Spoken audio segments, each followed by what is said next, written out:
জানি না কোথায় আছো তুমি, কত দূরে আমারে মনের কথা যাই ভেসে সুরে।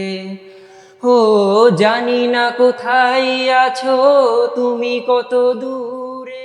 আমাদের পেশেন্ট ও আমার ছোট ভাই বলবো, সীমান্ত, ও একজন শিল্পী। আমরা ওকে 1.5 মাস আগে নাকের এন্ডোস্কোপিক পদ্ধতিতে নাকের হাড় বাঁকা এবং মাংস বাড়ার অপারেশন করেছিলাম, এবং অপারেশনের সময় ও আমাদেরকে একটা গান গেয়ে শুনিয়েছিল। At the end of the অপারেশনের শেষে গান গেয়ে শুনিয়েছিল। এবং আজকে আসার পরে ওর নাক যখন আমরা একটু সাকশন ক্লিয়ারেন্স করে দিলাম, ও নিজেই বলছে যে আমি আমার অনুভূতিটা দিব। অনুভূতি শোনার আগে আমরা একটা কথা বলতে চাই, সেটা হলো যে আমি কেবল একটা পেশেন্ট দেখলাম যে যারা কনভেনশনাল পদ্ধতিতে নাকের অপারেশন করেছিল। বেসিক্যালি আজকে আমি 2টা নাকের অপারেশন করা রোগী দেখেছি, বিভিন্ন জায়গা থেকে তারা অপারেশন করেছে কনভেনশনাল পদ্ধতিতে। 2টা পেশেন্টেরই আমি একটা পেশেন্টের নাকের ভিতর সাইনেকিয়া দেখেছি, যে নাকের ভিতর মাঝের যে পার্টিশন ওইটা সাইডের ওয়ালের সাথে লেগে গেছে। আর একটা পেশেন্টের মাঝের যে পার্টিশন ওইখানে একটা ছিদ্র হয়ে গেছে, পারফোরেশন।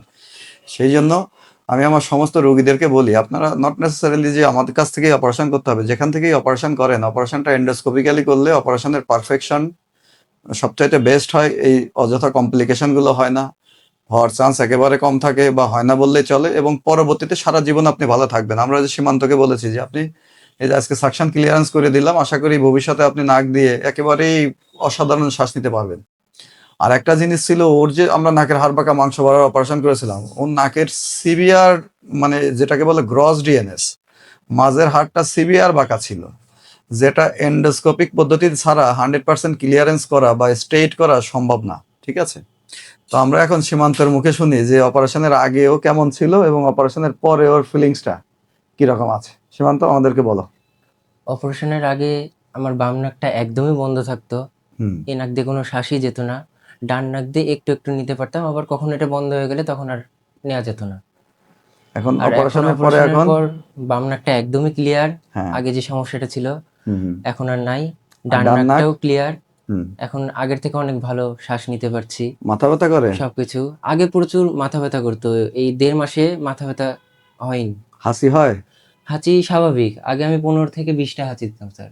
একবারে 15-20টা? হ্যাঁ, এখন? শুরু হতে থাকলে চোখ দিয়ে জল আসতো, গলা চুলকাতো, নাক জ্বলতো। আচ্ছা। এখন স্বাভাবিক 1টা 2টা, যদি নাকটা মানে হ্যাঁ। ঠান্ডা লেগে যায় তখনই হাঁচি হয়, তাছাড়া হয় না। আচ্ছা, গুড গুড।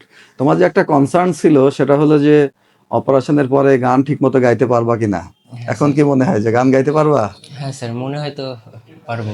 বেসিক্যালি যাদের নাকের হাড় বাঁকা থাকে, নাকের হাড় বাঁকা থাকে, নাক দিয়ে বাতাস কম যায়, নাক বন্ধ থাকে, তাদের এক ধরনের ভয়েস হয়। হ্যাঁ, ভয়েসটা তাদের পারফেকশন, যে ভয়েসের যে পারফেকশনটা সেটা থাকে না। হ্যাঁ।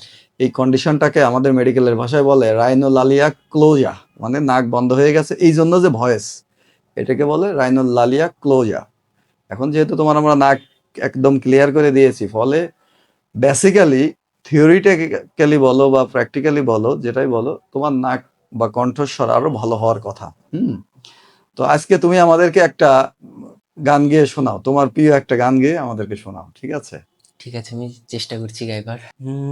গারে সানি সারে রে, গারে সানি পা, নিসা নিসা রে, পা গা রে, গারে সানি পা নিসা রে, পা গা রে সানি সারে গা সারে সারে রে গা গা পা পা রে সারে।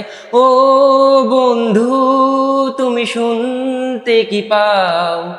ও বন্ধু, তুমি শুনতে কি পাও? এ গান আমার, ও এ গান আমার, এ গান আমার, ও এ গান আমার। ছুঁয়ে যাবে এই সুর হৃদয়ে তোমার, ছুঁয়ে যাবে এই সুর হৃদয়ে তোমার। এ গান আমার, ও এ গান আমার, এ গান আমার, ও এ গান আমার।